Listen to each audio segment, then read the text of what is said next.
Hello guys, माय new blog.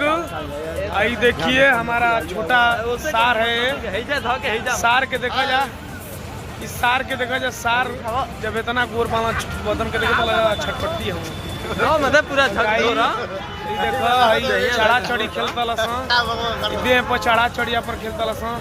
केला देखो तो लगा गंदा काम करेगा, गंदा काम करेगा।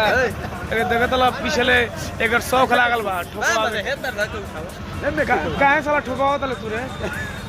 तो गाइस देखो जा, ये हमारे स्टैंड बा। आज मकर संक्रांति भी बा। सार के लेके ऐसा देखो तो आइल मामा कनेक्ट करे।